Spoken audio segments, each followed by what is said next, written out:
আশা আমার সঙ্গে ছিল, ওকে নিয়ে আমি একটু ঘুরলাম, খেললাম, অনেক মজা করলাম না? আপনার কি কোনো কমন সেন্স নেই? আপনি কিভাবে আমাকে না জানিয়ে আমার মেয়েকে স্কুল থেকে নিয়ে গেলেন? আপনি জানেন ওকে আমি কত জায়গায় খুঁজেছি, ওকে না পেয়ে আমি পাগলের মতো হয়ে গিয়েছিলাম, আমার দম বন্ধ হয়ে যেত আরেকটু হলে। আপনি তো একটা ফোন করতে পারতেন আমাকে। দেখো না, আমার ফোনে চার্জ ছিল না, ফোন সুইচ অফ, এর জন্য কল করতে পারিনি। আশার খুব মন খারাপ হচ্ছিল, এর জন্য ওকে ঘুরতে নিয়ে গেছিলাম। আশা আমার মেয়ে, আমার মেয়েকে নিয়ে আপনারা তো ভাবতে হবে না। আমি ওর বাবা, আমি ওর মা, আমি যখন সময় পাবো তখন আমার মেয়েকে ঘুরতে নিয়ে যাবো। আপনি টিচারের মতো থাকবেন, এরপর আর কোনোদিন আমার মেয়েকে নিয়ে কোথাও যাবেন না আমার পারমিশন ছাড়া। চলো মা।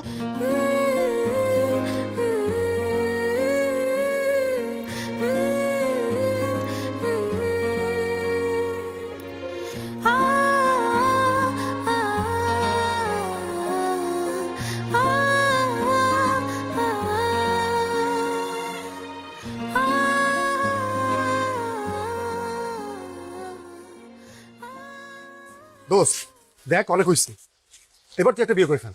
তোর ঘরে যদি একটা বউ থাকতো তাহলে তোর মেয়েকে স্কুল থেকে সে প্রতিদিন বাসায় নিয়ে আসতে পারতো, আর তোরা তো প্যারা খাইতে হইতো না। আর আমি তো বিয়ে করতেই চাই, কিন্তু আমার মেয়ে তো আমাকে বিয়ে করতে দেয় না। শোন জাহিদ, কোনো মেয়ে চায় না তার মায়ের সংসারে অন্য কোনো মেয়ে আসুক। তাছাড়া আশা খুব ছোট, ওর মা নেই, মা বাবা বলতে তুই আছিস। তোর পাশে সে অন্য কোনো মেয়েকে মেনে নিতে পারছে না, কারণ তার ভালোবাসা যদি কমে যায় সে ভয় পাচ্ছে।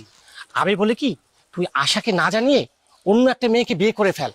দেখবি সেই মেয়েটা যখন আশাকে ভালোবাসবে, আদর করবে, সুন্দর করে স্কুলে নিয়ে যাবে, মজার মজার রান্না করে খাওয়াবে, তখন আশা তাকে ঠিকই মা হিসেবে মেনে নেবে।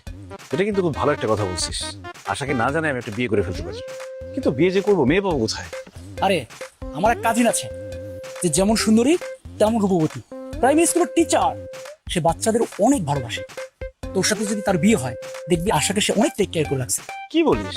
প্রাইমারি স্কুলের টিচার ওর বাচ্চাদের আদর করে? আর এরকম মেয়ে তো আমার দরকার। হ্যাঁ, তুই চাইলে আমি তার সাথে কথা বলি, তোর সাথে দেখা করাই দেই। কি কথা বল, এটা ভালো হয় তো। চল, আগামী শুক্রবারে আমরা দেখা